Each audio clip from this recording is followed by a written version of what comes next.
I'm not sure if you've noticed, and are you ready for it? People are different. And that's an obvious statement. And here's another epiphany for me, that we don't interpret our thoughts, feelings, and events on the same scale as other people. See, we can come to different conclusions with the same facts.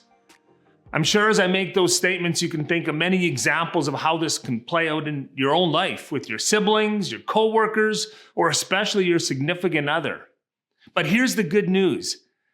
Even though people are different, they are predictably different when we understand the 4 key behavioral styles. You see, we are all motivated differently.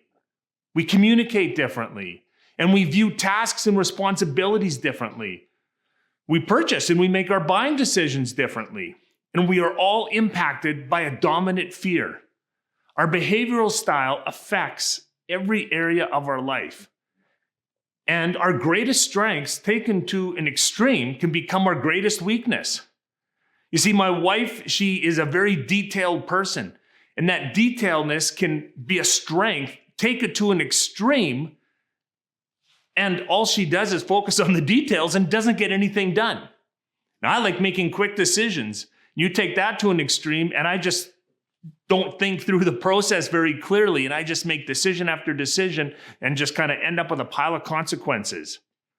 So I want to explore this a little bit more as we break down some of the different styles. So I want you to picture a square. The top of the square, it's the people that are very active and product oriented. Okay, they're more concerned about the end result, the what. They're not concerned about the how. They want to know what. Get it done. And then on the opposite side, on the bottom of the spectrum, bottom of the square, we have the passive people. They're a little more introverted, and they're more process-oriented. The questions that they're going to ask and focus on are how. How do we do this? They're more concerned about how it's going to be done rather than what it's going to be done. See, when I ran a kitchen for a number of years, I would often tell the staff that were working with me, I don't care how you do it, but when it's done, it has to look like this. I'm at the top of the spectrum, top of the square. I'm focused on the end result. Okay, then we're going to flip over to the left side. So the left side, they're the task-oriented people.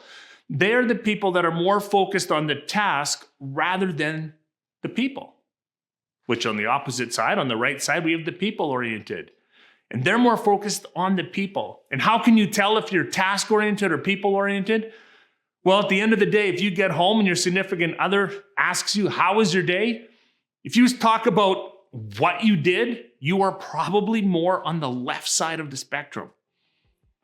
Now, if they ask you, how was your day? And you start saying, well, I met with Brad and then I met with Dion and we had coffee and we had a good time. If you start talking with the people rather than the task and what you accomplished, well, you probably function on the right side. See, and when we know who we are and who we're communicating with, we can adapt our communication style directly to that person. Because there's some predictable patterns with those that are on the top of the spectrum. Same with those on the bottom of the spectrum. Same with those that are more people-focused and more task-focused. And as you start to understand the predictable patterns within the matrix of the disc profiles, you're going to raise your level of communication and impact because you're going to speak the language that each of those styles understands.